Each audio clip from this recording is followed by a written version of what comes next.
Hello friends, मैं doctor Durgavati Singh. Today we will discuss about in बाल अपराध, जुवेनाइल डेलिंक्वेंसी, यानी कि बाल अपराध। अपराध तो आप लोग पढ़ ही चुके हैं। बाल अपराध के लिए अलग अलग देशों में अलग अलग एज निर्धारित है। हमारे इंडिया में बाल अपराध के लिए लड़कों के लिए एज निर्धारित है 7 से 16 वर्ष और लड़कियों के लिए 7 से 18 वर्ष।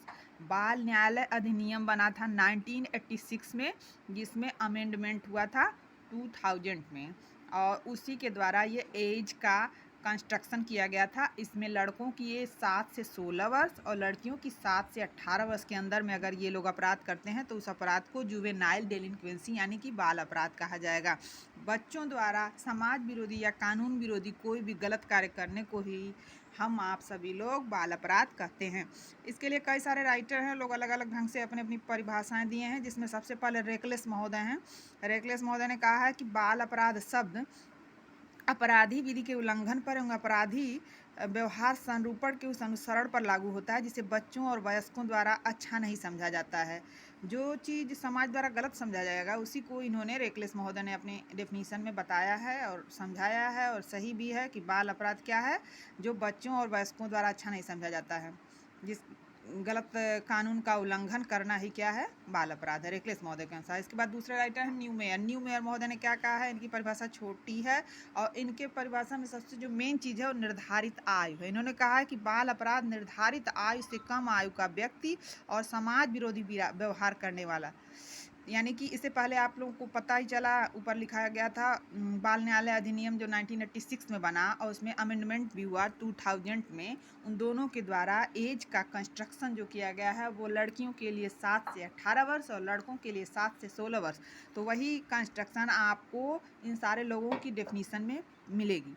अब अगले राइटर हैं सेठना महोदय। सेठना ने क्या कहा कि बाल अपराध के अंदर किसी तरुण व्यक्ति के गलत कार्य और लागू कानून का उल्लंघन निर्दिष्ट आयु सीमा के अंदर हो, इसी को इन्होंने क्या कहा है, जुवेनाइल डेलिंक्वेंसी यानी कि बाल अपराध। अब अगले राइटर हैं रॉबिन्सन महोदय। इनकी परिभाषा बहुत ही ईजी है और रियल है भी। यही समाज में होता है कि कोई भी बच्चा जो सड़क पे आवारा की तरह घूम रहा है, उसी को उन्होंने कहा है कि एक आवारा गर्दी और दुर्व्यवहार, भीख मांग रहे, शैतानी व्यवहार, अभद्रता, बुरे व्यवहार, ये सब जो एक्टिविटी करता है बच्चा, उसको उन्होंने किस में रखा है, बाल अपराधी में। ये रॉबिन्सन महोदय की परिभाषा है। तो आपने किसका किसका देखा, रेकलेस, न्यू मेयर। रेकलेस ने अपनी परिभाषा में जो हाईलाइट किया, उन्होंने कहा है कि जिसे बच्चा और वयस्क अच्छा नहीं समझता है, यानी कि कानून का उल्लंघन, समाज के नियम विरुद्ध नियमों का उल्लंघन, इनके अनुसार अपराध है। न्यू मेयर महोदय ने निर्धारित आयु के अंतर्गत, और सेठना महोदय ने क्या कहा है कि बाल अपराध के अंदर किसी तरुण व्यक्ति के गलत कार्य और लागू कानून का उल्लंघन निर्दिष्ट आयु सीमा के अंदर हो, उसे बाल अपराध कहा है। रॉबिन्सन ने कहा कि एक आवारा गर्दी और दुर्व्यवहार, भीख मांग रहे, शैतानी, अभद्र और बुरे व्यवहार करने वाले बच्चे को बाल अपराधी में रखेंगे। ये सब तो इन लोगों की परिभाषाएं हो गई, और इसका अधिनियम हो गया 1986 में, उसमें अमेंडमेंट भी हो गया 2000 में, एज का कंस्ट्रक्शन भी हो गया। इसमें अक्सर करके क्वेश्चन यही पूछता है, इससे पहले जितना भी पीजीटी वगैरह में एग्जाम में क्वेश्चन पूछा गया है, एज का ही पूछा गया है। तो आप लोग इसको हमेशा याद रखिएगा कि लड़कियों के लिए एज की उम्र है 7 से 18 वर्ष और लड़कों के लिए 7 से 16 वर्ष।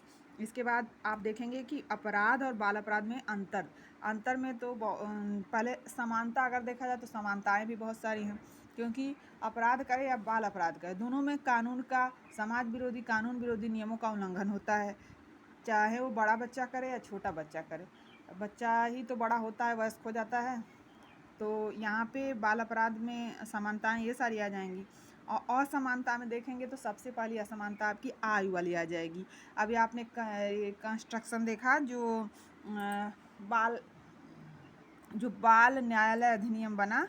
बाल न्यायालय अधिनियम कब बना था, 1986 में। उसमें क्या हुआ था, एज का जो एक बांड रखा गया था कि लड़कियों का 7 से 18 वर्ष और लड़कों का 7 से 16 वर्ष, वही अंतर, मेन अंतर है। और जबकि अपराधी का क्या होता है, 18 और 16 वर्ष के ऊपर का जो व्यक्ति करेगा अपराध, लड़का चाहे लड़की, जो उसको अपराधी में रखा जाएगा। अपराध समाज विरोधी क्रिया है जो वयस्कों द्वारा, जबकि बाल अपराध लड़कियों के लिए 16 और लड़कियों के लिए 18 और लड़कों के लिए 16। बाल अपराध अपराध की प्रथम सीढ़ी है, जबकि अपराधी क्या है, जो वयस्क हो चुका है, वो जानबूझ के गलत काम कर रहा है।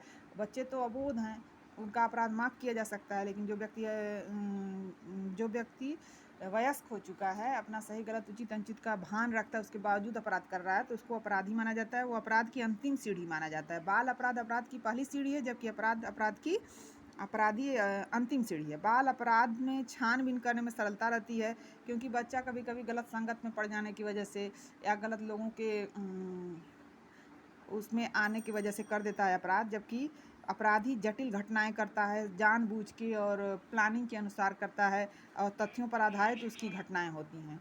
तो इन सब के अतिरिक्त कुछ बाल अपराध के कारण भी हैं, जैसे कुछ बच्चे हैं रोड पे, माँ बाप पता चला कि नौकरी करने चले गए और बच्चा निकल गया पढ़ने के लिए, पढ़ने की अपेक्षा वो क्या कर रहा है, रोड पे घूम रहा है, आवारापन कर रहा है, भगोड़ापन है, स्कूल से भाग गया, स्कूल में नहीं पढ़ रहा है, रोड पे घूम रहा है। पूर्व आपराधिक विशेषताएं, हिंसात्मक उद्वेगात्मक प्रवृत्तियां हैं, अश्लीलता है, अभद्र व्यवहार है, अयोग्यता की हीन भावना है, मानसिक दुर्बलता है, साइकोसिस।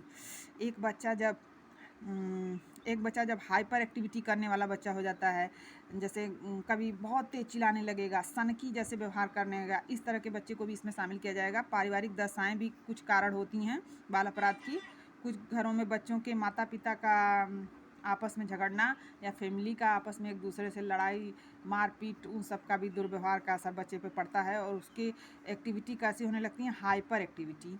टूटा घर, विशृंखलित परिवार, शारीरिक कारक, मनोवैज्ञानिक कारक, आर्थिक कारक, ये सब कारण हैं आपके बाल अपराध के। इसके अलावा बाल अपराध के अलावा समुदाय पर बाल अपराध का क्या प्रभाव पड़ता है। समिति और बाल अपराध गिरोह में भी कभी कभी बच्चे जाके शामिल हो जाते हैं, उनका एक गैंग हो जाता है, एक टीम बना लेते हैं और उस टीम में अपनी एक्टिविटी सबका निर्धारित हो जाता है, आपको ये करना है वो करना है। जनसंख्या में गतिशीलता, आर्थिक कारण, औद्योगिकरण, निवास, दूषित जगह होने के कारण भी बच्चे अपराध करना शुरू कर देते हैं, जैसे गंदी बस्तियां वगैरह हैं। युद्ध भी बाल अपराध का कारण होता है।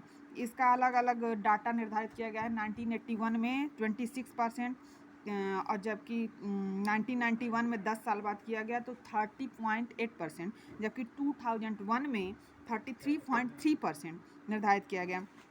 भारत में बाल अपराध को संरक्षित करने वाले नियम क्या है। फैक्ट्री एक्ट कब लागू किया गया, यानी कि कारखाना अधिनियम 1948 में, और इसमें संशोधन कब हुआ था, 1987 में।